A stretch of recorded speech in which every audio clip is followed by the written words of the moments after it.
Hey guys, welcome back to The Glam Chemist. I am your host, Genesis Velasquez. Thank you again for joining me for another episode. I know I say this every episode, but I am so excited for this one. If you're part of the cosmetic science industry, you know that this is a huge opportunity for all of us and our listeners. I am chatting today with the beauty brains. I'm talking with Perry and Valerie about their experiences in the cosmetic science. They're so honest with me about how they've developed their career and where they are now and how they've grown their own personal branding and information sharing platforms. And they've been encouraging to all of us in this field. If you can't possibly be a cosmetic chemist without having heard of these two folks or gotten advice from them at some point, their podcast is definitely one of my top listens. I'm so excited for them to be part of the podcast, and I'm so thankful that they took the opportunity to chat with us. I hope you guys enjoy this one. I am so excited to share it with you. I hope you guys enjoy this episode as much as I did. Thanks for joining us for another week of The Glam Chemist. So thank you both for joining me on The Glam Chemist. I am so excited to have you on the podcast. I'll let you introduce yourselves. Hi, I'm Valerie George, co-host of the Beauty Brains podcast with Perry Romanowski. And I am Perry Romanowski, co-host with Valerie of the Beauty Brains podcast. Also, I do Chemists Corner, the website where we teach people how to make cosmetics, and we teach cosmetic chemists how to be better cosmetic formulators. So now that you have the blog platform and the podcast, I think that it'd be best for our listeners to learn more about how you got involved in this space and how it's evolved into this now interactive platform. Sure. Well, I'll start, Valerie.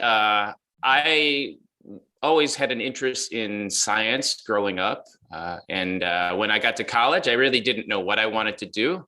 And I knew that I liked animals. So I said, well, I'll just be a biology major. And so when you're a biology major going through college, you also are on track to do all the same stuff that chemistry majors are doing. So I was going to get a minor in chemistry and then degree in biology. But as you get a degree in biology, you sort of start to realize that almost everybody who's getting a degree in biology wants to become a doctor. And I didn't really want to go to medical school. And I got to my last year in college with a biology major, and I was looking for jobs in a newspaper back when people used to do that. And there were no jobs for biologists unless you had a PhD, but there were lots of jobs for chemists. And so I spent an extra year going through school to get a major in chemistry and focus on biochemistry. And then I was able to get a job. And when I came out of school, I had no idea what I was going to do with a chemistry degree, because what they teach you in college about chemistry is how to become a college professor in chemistry. They don't teach you anything about industry. But I just happened to land a job at a shampoo company, Alberto Culver, and that was a formulation job. And then I learned about cosmetics was more than just the makeup and stuff that my sisters and mom used. It was actually all personal care products. And so that's how I got started in the industry. It was just I just happened to, that was the first job I got. Seems to be everyone's narrative. I always describe it as like it's a job that gets done, but we never know who actually does it. And I feel like everyone's story is just like, I accidentally fell into this industry and then I enjoyed it so much I stuck around. So Valerie, what got you started in specifically STEM and then into the cosmetic sciences? Yeah, so I was always interested in sciences my whole life as a child. Loved science, loved questions, exploring, asking why did this happen? And I really have to thank my parents for helping foster that. My parents got me my first microscope when I was 8 years old for Christmas, and I put everything that I could under it. And then came an environmental chemistry set. And I knew in high school right away that I wanted to be in the sciences. I thought maybe medicine or medical research.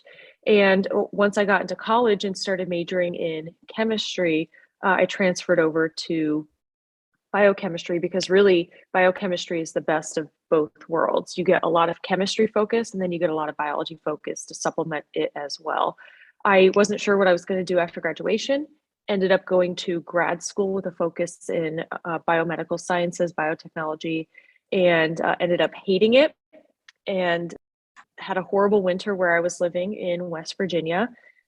And so I said, I need to move somewhere warmer and I'll just get a job where the biotechnology is maybe like in San Francisco. And I'd never been to California, so I thought San Francisco was warm. I was wrong.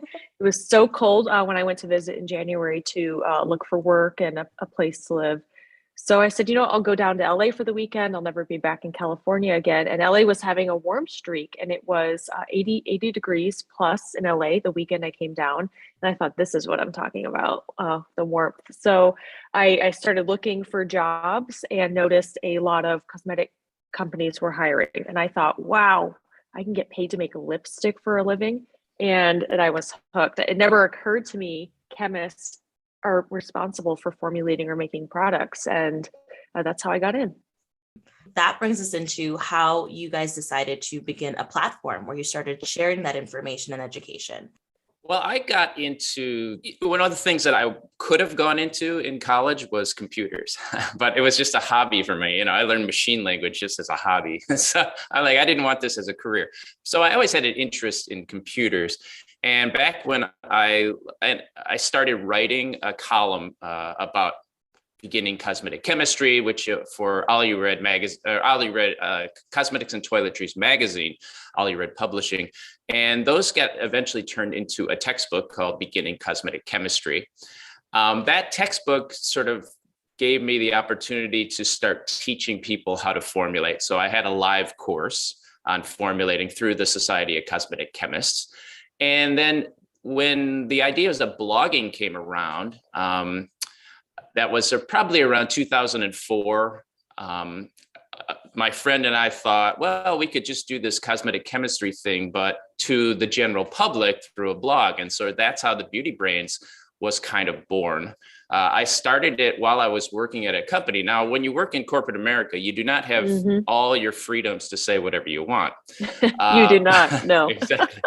It's a little tip to you people just starting out. You can't say everything you want to. And so often when you see chemists online through social media, they don't always have the opportunity to say what they really want to.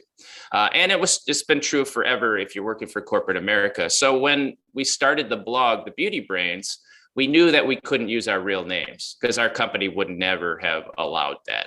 So we came up with these monikers: Left Brain, Right Brain, Cerebellum. She was our PR person, but they were all just me and this other guy writing. And we just started getting questions from people in the internet about cosmetic products, and we would answer those questions from the scientist standpoint. And that took off. That eventually led to a book. Our first book that got published through Harlequin. And so that was a lot of fun. And eventually that morphed into the podcast, The Beauty Brains.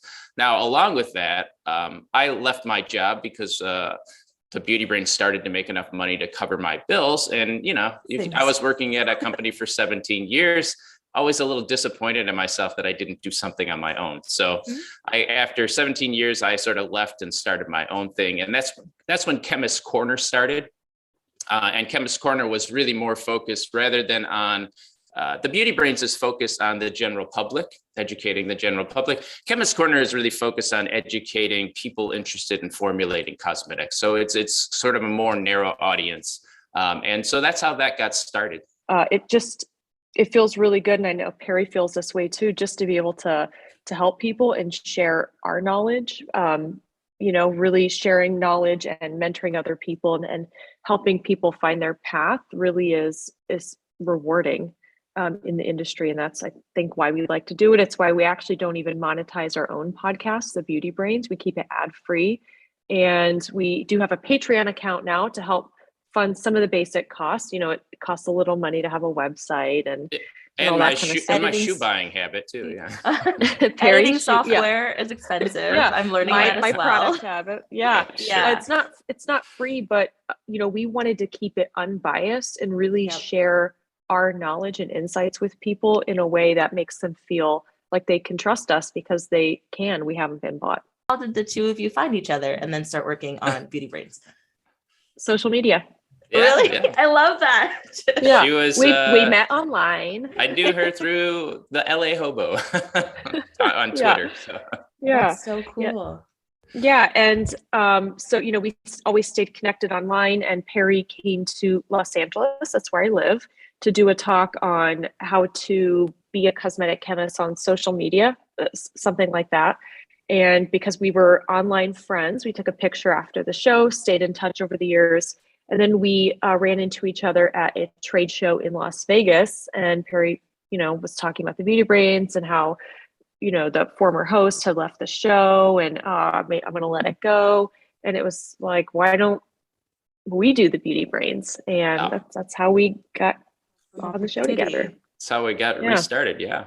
That's awesome. I would love to know a little bit about how the opportunity with, I guess, when you were in the industry established, like how you were able to get into print in that way. I know that it's a little bit harder for cosmetic chemists than it is for like someone maybe in academia or someone with like a PhD. How did you get the opportunity, or like how would you even seek the opportunity? Great question.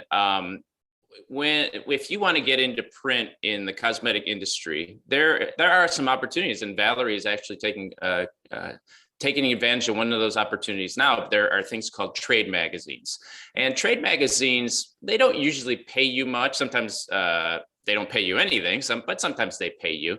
But they always need content, and they want content written by subject experts.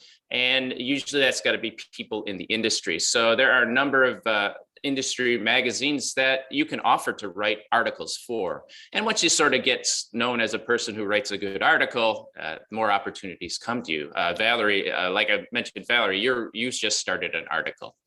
Yeah, it's called Dear Valerie, and it's a monthly column in Happy Magazine, which is the magazine for people in the personal products and personal care products and household products industry. I think it's household and personal product industry, Happy, H-A-P-P-I. H-A-P-P-I, yeah. Yeah, I just know it by Happy.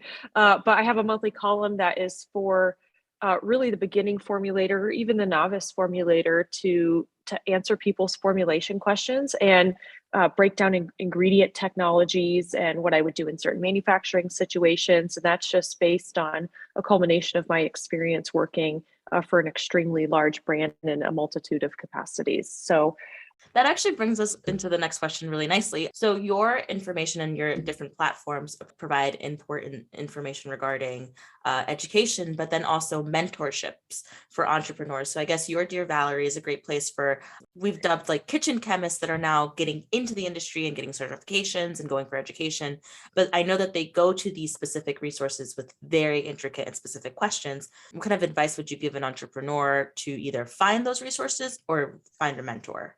Well, it's actually funny you bring that up, because I have gotten a lot of questions in the past from people with either their own recipes, or they're making their own things, or they want to get into that. And maybe they don't want a serious career as a cosmetic chemist, but making your own products can be fun and very rewarding, especially when you get to choose what goes into it. So I actually started a company called Simply Ingredients, where people can buy their own ingredients, and I offer free recipes and advice when you email in. And I think it is very daunting to find resources. I also get lots of questions. Where can I find knowledgeable people like you sharing your advice? Because a lot of the advice on the internet is people who either taught themselves or maybe don't have robust experience teaching other people. And sometimes you can't always get the answers that you're looking for. So I try to provide a resource there, but Perry's forum on his website is also an excellent resource. But I think the first post that he has pinned on there is an important one to read, is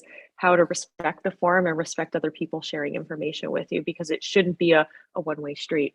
And I would add that, sort of tying into the last question, how does a chemist get out there and get published and things? Nowadays with the internet, the beauty of the internet is anybody can publish anything about anything. And that's great. And if you're just starting out in your career and you're learning about stuff and you want to share social media, blogs, YouTube, these are all great opportunities for you.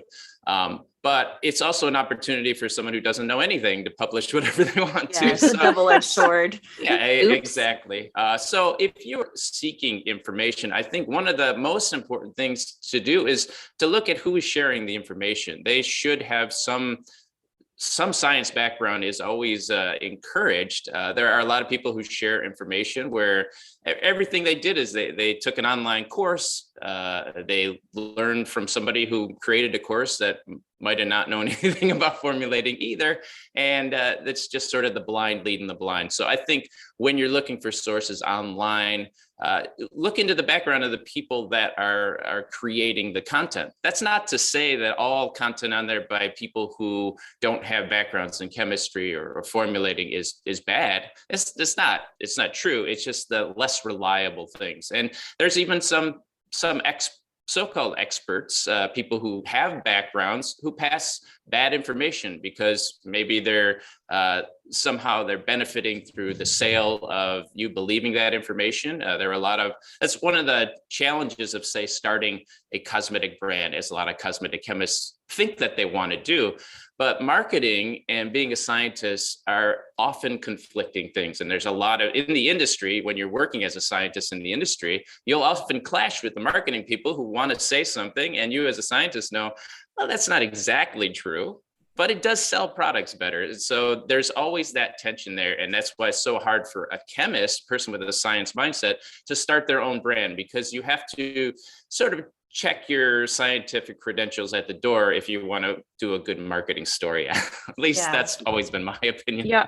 Perry, I also want to add that there's a lot of people who are excellent science communicators that specialize in science communicating about cosmetic chemistry, but I wouldn't say that they're experts in the sense that they've never worked in the industry. They've never worked for another corporation, which is okay. But I think even the experts that you're looking at, you have to look at their credentials and background to see where they're getting their expertise from. Is it from aggregated data that they're looking up online, or is it real life experience where they've had the opportunity to collaborate with other scientists in a lab setting? You always have to look who they are and who they've worked for, and how they're able to provide you that information as well. It is challenging though. It's I can see. Yeah. Back when we started the Beauty Brains, we were one of the only ones out there. Now there's tons of stuff out there, and I don't, for consumers to figure out who do you trust, that's really a challenge. So to Valerie's point, I just actually had a conversation with Mika from Geek Makeup Wisdom, where she she speaks directly about, like, some people are really great communicators and educators. Like in academia, there's like one way to speak to folks when it comes to educating them on cosmetic science and the specifics, but then translating that to a general consumer or just someone who maybe is outside of the industry and doesn't understand the true scope of it just yet, it's a totally different language. So she is actually now working a lot on print similar to you, but hers is finding that happy medium between educating folks who have an understanding and then providing information to folks who just don't know. So she does a really good job of explaining, like, exactly what you described, that not everyone's fit to do both, but that doesn't necessarily mean that they're not qualified to provide information. Exactly. When I got involved in the industry, there was a lot of secrecy, and there was not only secrecy between companies. Obviously, P&G doesn't want their chemists to talk to the Unilever people or even the smaller companies. And so a lot of the information about formulating, about creating cosmetics was all within each company. You developed expertise, but it didn't go outside there. And that's when I first got into the industry, that was a frustration for me. And so that was kind of the impetus to start writing and start trying to communicate. And, I fortunately was able to work with a company or with people who thought that was okay. I mean, all of my articles were actually edited through management. So just to make sure I was only sharing general knowledge. But that's eventually, when I left, it sort of took all the gloves off and I could just talk about whatever I want. People who work in the industry, they still don't have that, they might be on social media and stuff, but they still are sort of hamstrung by the companies they work for. And they might shade things and rah things a little bit more for the company that they're working for, because you don't really want to criticize the people who pay your salary, which is a challenge. But like I said, I had the opportunity to communicate, and being independent does help that a lot. I recently just left corporate America and I'm feeling a little liberated, I do have to say, because when all three of us. when I was, working for a large brand, it was awesome and I absolutely loved it. But, there's a lot of things you can't share because you're either actively working on a project and you can't even disclose any knowledge about it because you're walking this fine line of like, oh, well, it's natural to come up anyway because Beauty Brains fan is asking the question. But I would tell Perry, like, hey, I have to step out on this one based on what we were doing in the corporation. And, a lot of science communicators online will say everyone should be able to just share whatever and speak their mind, not when someone else is paying your paycheck. You can't, because even if I did have a lot of liberties, I do have to say I was given a lot of liberties on social media, being a face for R&D for the organization that I was at, and being allowed to do the Beauty Brains. I had a lot of freedom, but I still had a lot of things that I couldn't say or do. And that's just the way it is when you work for corporate America, as Perry said at the beginning. So it feels really good on your own. Can you say whatever you want? No, you have to be careful with like the slap lawsuits and that kind of stuff. Sure. But also still a brand now, like actually that's your job. So you have to be aware of how you present yourself and also still kind of keeping that credential of being. And you still have to have an air of professionalism, which I think all three of us have. So, that's innate anyway. I would never go attack people online or whatever, but, you still have to be conscious, but you still can find and create the platform for what you want to say, just like you've done with the Glam Chemist podcast and Perry's done with Chemists Corner, and what we're doing on the Beauty Brains is we've created these areas where, we can speak our mind, and it feels really good. I'll say is there is a benefit to working in corporate America, and it's that the rest of the industry takes you more seriously. When you're a chemist in the industry, you get taken out to lunches, you get to go to ball games and tickets and things.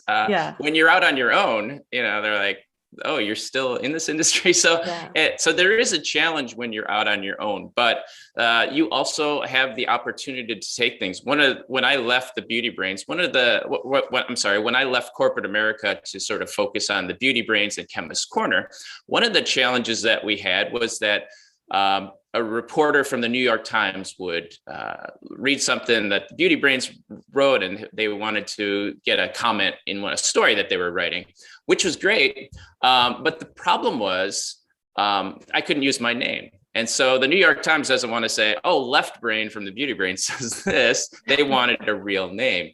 And when I left the Alberto Culver, then I was able to say, oh, I'm Perry Romanowski with the Beauty Brains. And that led to us we took all of our blog posts and we turned it into a book. And then we shopped that book around and got a publisher with Harlequin. That gave me the opportunity to go on a book tour. I got to go on like the Dr. Oz show, the Rachel Ray show.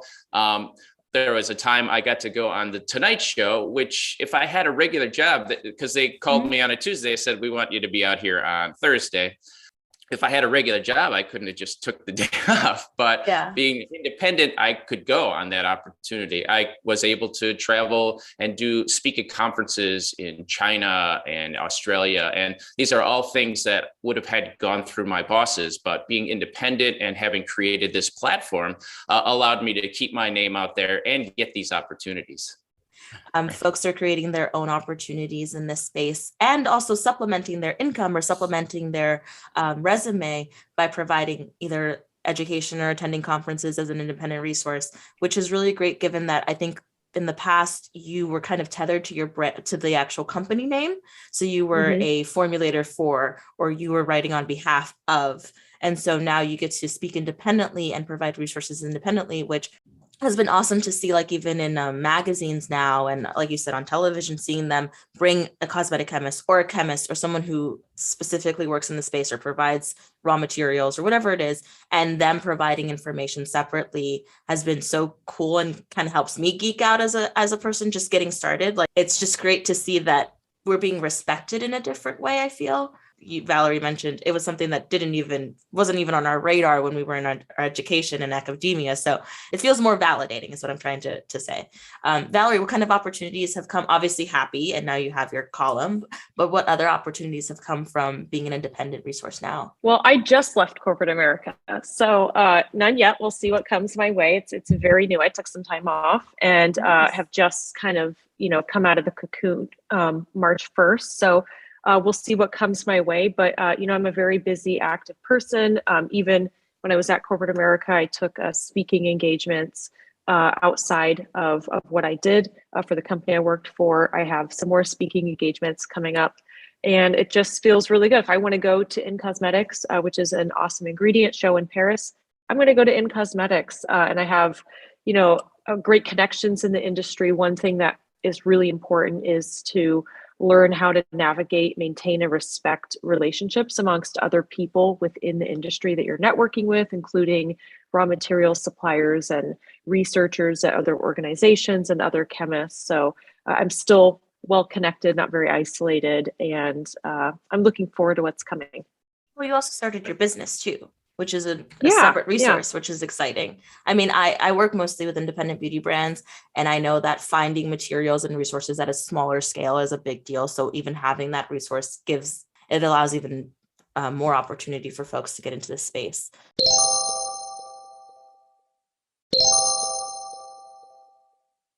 I will have to say the industry, certainly from the time I got started in the industry in 1992, way back before most of you were born.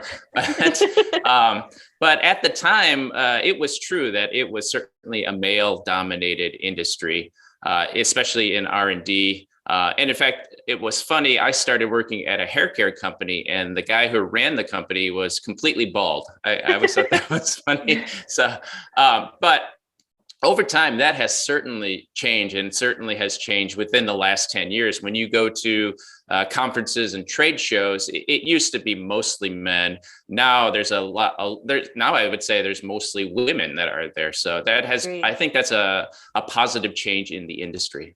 I will say that is, I think, true on the chemist ground, people actually working in the lab. But when you get into the upper echelons of organizations in the R&D world, it's still heavily male centric. And I encountered, a bit of that, leading an R&D team as first a VP of R&D and then an EVP of R&D at an organization.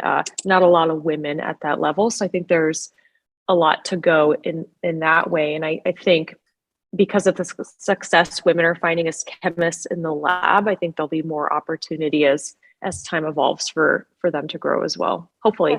But the I other think thing so. I've seen, I guess if you guys, for some of our listeners who have listened to the other episodes, the other exciting thing has been a lot of independent R&D chemists. So folks who didn't find opportunities similar, just maybe in the lab, weren't able to move up in their corporate ladder. They've just done it on their own, which is really exciting. So that's been amazing to share their stories with some of our listeners, and also kind of encourage other folks who may be finding themselves either stuck in that little like R&D space of not being able to move up, or not finding representation in that space. They now can see it on either social media, or whether it's a blog or podcast. I think what I'm enjoying the most is the unifiers, because it's a small industry. It's great to have resources similar to yours, and then now a community that's kind of growing on social media, where folks can connect and specifically ask those questions.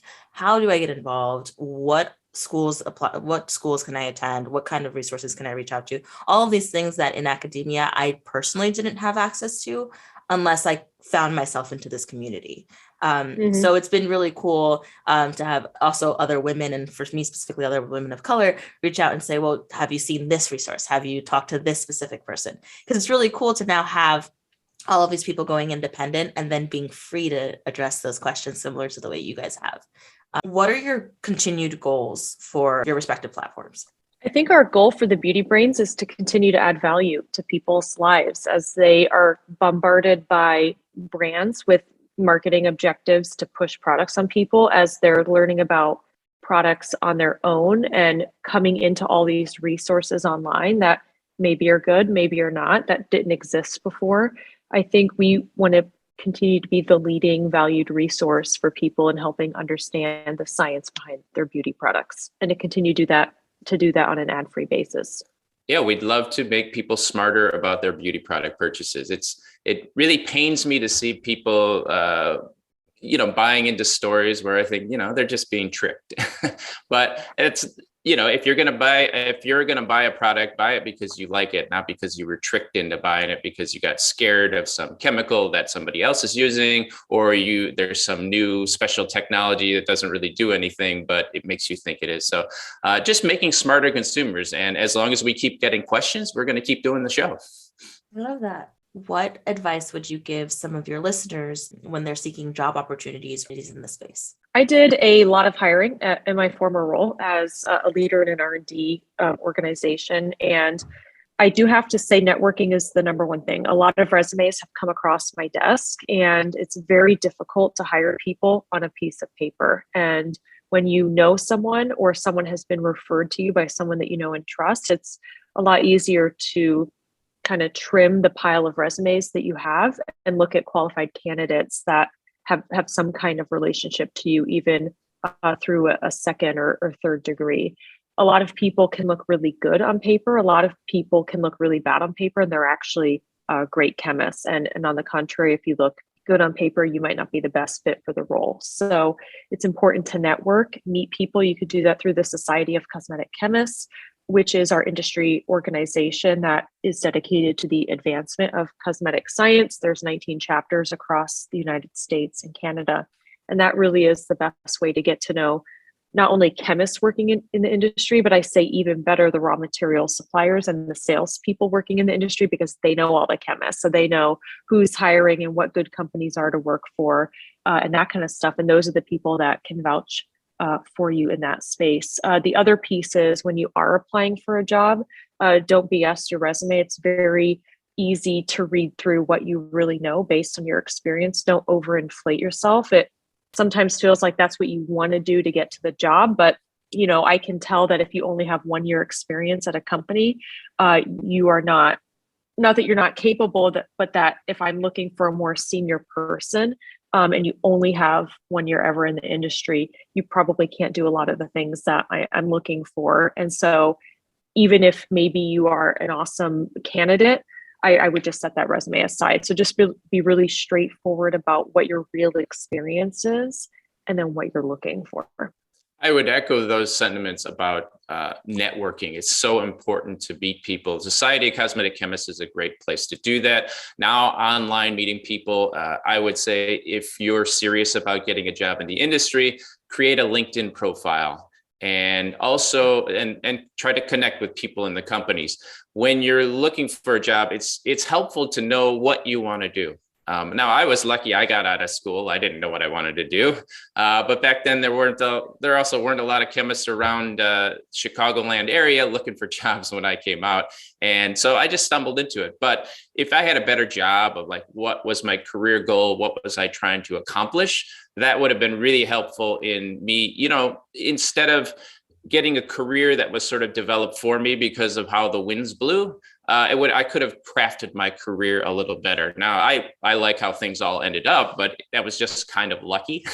Yeah. I'll take that. And hard work. There was hard work there. Of course, there's always hard work, but I was lucky enough to want to do that, you know. Mm-hmm. But if you have a direction and you know what you want to do, then you could look at your jobs and take a job and then take another job if you want to get some training in some other area.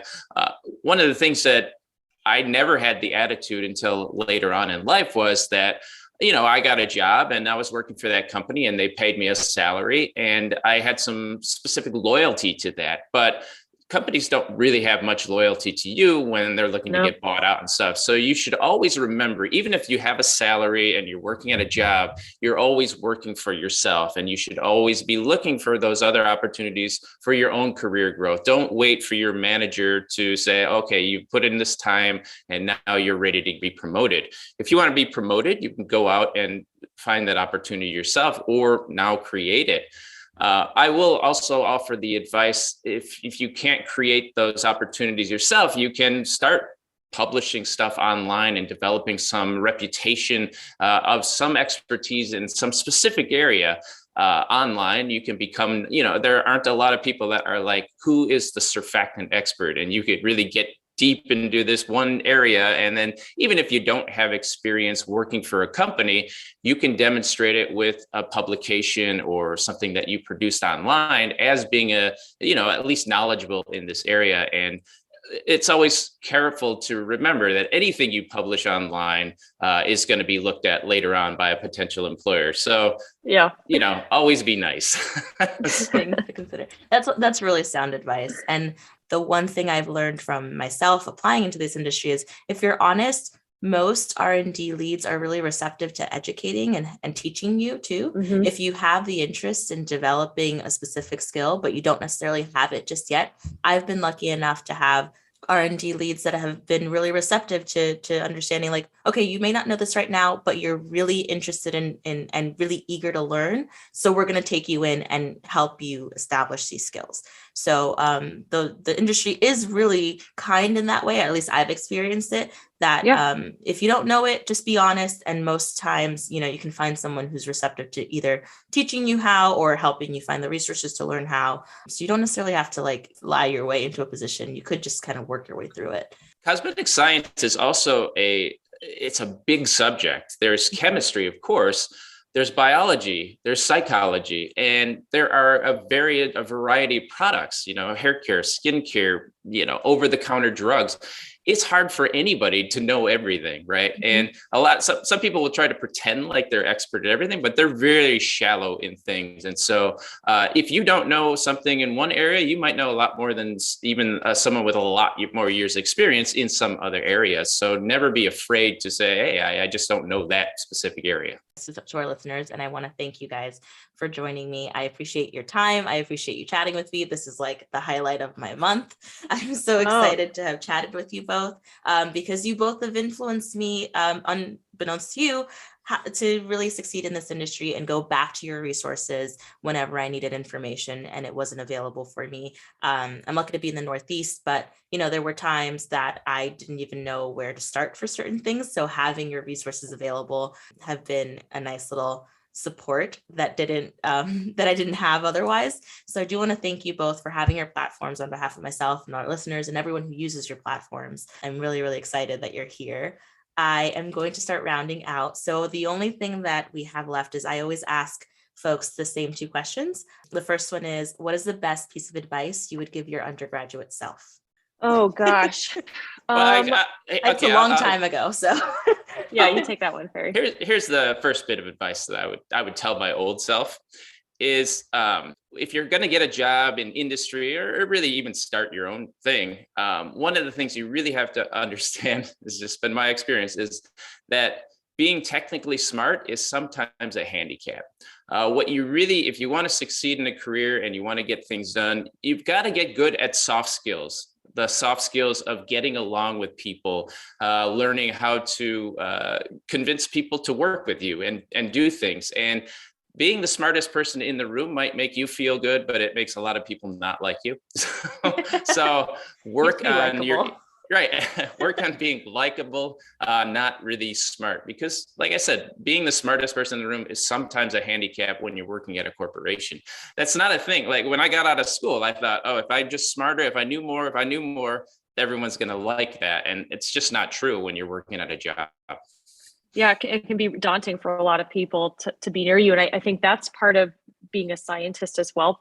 Perry mentioned earlier, jokingly, but not really, that, as an R&D chemist, you're probably the smartest person at the company. And that can be really hard for other people to deal with. And so Perry took mine. So I'll share a second one is, because soft skills is something I've definitely had to work on as a leader in my career as well.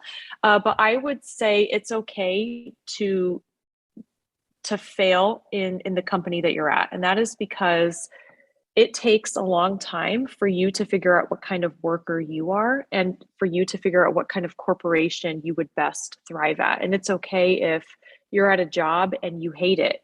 It's okay if you're at a job and they say, hey, you're not a good fit for us, because it should be a learning opportunity for you to understand, will I work best in a small corporation or a large corporation? And what kind of company am I looking for to help me thrive? It's definitely a two-way street. And the sooner that you can learn that, the sooner you'll be on your way to a successful career. And it's okay if you have to keep changing to find out, what you want to be. And I actually started out in skin in the industry, and, it was nice, but fell in love with hair, even more so with hair color. So it's okay to move around and keep your options open. And make smart decisions, and definitely get a mentor to help guide you through those things and help you identify a little bit about yourself and what organizations will help make you successful. It feels really validating, because I find myself struggling, I guess, in that space as well, not finding the perfect fit. Like, this porridge is too hot, this porridge is too cold, and not feeling like I belong in specific spaces. And I think what I've just started to allow myself to realize is it's such a broad industry, the way Perry mentioned. I have so many resources and specifications that I can fall into, but I did have a hard time kind of like finding my happy medium, and also feeling a little bit like a failure about it, because it's like, why doesn't it fit? And knowing that I just got to keep trying is there's nothing wrong with you. Maybe there's something wrong with the place you're at, but it's got to be a good fit for you to be happy. You spent a lot of time working. So that's really sound advice that I actually needed. Yeah. Because I'm young, so I'm still trying to find my footing in this space, and there's just times where it just doesn't feel like, you could be really miserable in a lab. And I talk about it in another episode with one of our guests, where we talk about like crying at work because we literally hated it so much. And then just finding a new place where we can find happiness. But it's something that I always felt like such a kind of like a loser for. But having someone from higher up say it's okay really feels good. No, I've had employees come to me and I know they're not happy, and I've always said, it's okay if you want to work here the rest of your life. How can I help you succeed here? And it's okay if you don't want to work here the rest of your life. How can I help you get where you're going? And if you can find people that can help you do that, you'll be much better off. You're not alone. You're not alone. So awesome. And then the last question I usually ask is, what's the best piece of professional advice that you've ever received that you still live by? Well, I'm going to say, get good at something, become known as an expert in something. There's so many different topics in cosmetic chemistry. And when somebody says, oh, I need to talk to somebody about preservatives, there's, be that person, or I want to talk to them about this thing. That's so beneficial to be known in your industry as somebody who has an expertise in something. And that's an advice that I try to live by. Also, if you're going to be an expert, you have to be able to communicate to people that you are that expert. And so publishing things, be it in magazines, be it on a blog, or taking any opportunity you get to speak, go do that too. And those are just a couple of bits of advice that were passed on to me. And also the idea that you always work for yourself, even if you're at a company, was another one. I try to live by those. You're your own bits. CEO. Yeah, you always are. Too. Yeah, just never forget that. Yeah, I'll have to say I learned a lot from one of the first gentlemen I worked in the industry with in the hair space. We always referred to him after he left the organization as that old guy, Steve. But I learned a lot from him, and he had a lot of experience to share, and he was so willing to share, but he worked in a lot of different aspects in the industry. And the first thing that he taught me was how to work well with other people and respect them, because you never know who in this industry is going to be your boss one day, or who you're going to need something from. And so whether it's a raw material supplier, another employee, your own boss that you can't stand, or whatever else is going on in this conversation. You mentioned that a few times, and it does make sense because it is a small industry, and you never know when you're going to cross paths. And people move around this industry a lot. You're going to run into the same people a lot. Yeah, you can't burn a bridge here. No. And I had some, challenges with people in an organization and in an organization that I was at.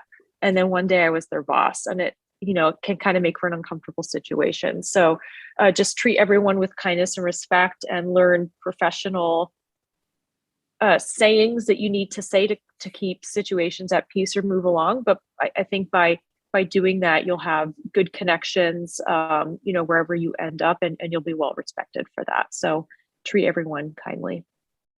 Very good advice, because the industry is quite small, and we're kind of gossipers too. So once you find out about someone, it gets around pretty quickly. Yeah. Especially the salespeople, they're the gossipers, I'd like to say. Oh yeah. They'll go from place to place and be like, did you hear about? Yeah, totally. So this has been so much fun for me, and I appreciate I had a lot of fun too. So much. I did too. Thank you for having us. Of course. Thank you for joining me, and thank you for your resources. Feel free to take this time to share with our listeners everything you're working on one more time. Well, you can go to chemistscorner.com, and that's, I'm publishing there, and we have our forum, and we have courses, online courses. If you want sort of an industry focused course on formulating, we have that there. And of course, Perry and I also have the Beauty Brains podcast, which airs hopefully weekly, where we try to help everyone be brainy about their beauty. You can tune in on Apple Podcasts or Spotify or wherever you listen to your podcasts. And then I also have Simply Ingredients, which is a DIY space for people looking to create their own beauty products safely in their home. And then I also have Simply Formulas, which is a R&D formulation house focusing on hair and hair color formulations. And if you want to connect with us on social medias, we're at the Beauty Brains. I'm at Chemists Corner on Twitter. We have that on Instagram. We're all over the place, aren't we? Yeah. Google us. Perry will be first though, because he's the most famous cosmetic chemist. Well, also, Dear Valerie, the happy article. Dear Valerie and Happy. Yeah. Awesome. Yep. This has been so much fun. Thank you both for sharing all this information with our listeners. I hope to have you back soon, hopefully, and more specific updates on what you guys have been working on. Thank you so much. Well, thank you, so and thanks for the great job that you're doing. And I'm so pleased to see that you created this channel for your audience. Thank you, guys. Coming from you, that means the world. Yeah, no, we need more people like you in the industry. So thank you for that. That's what I'm hoping for.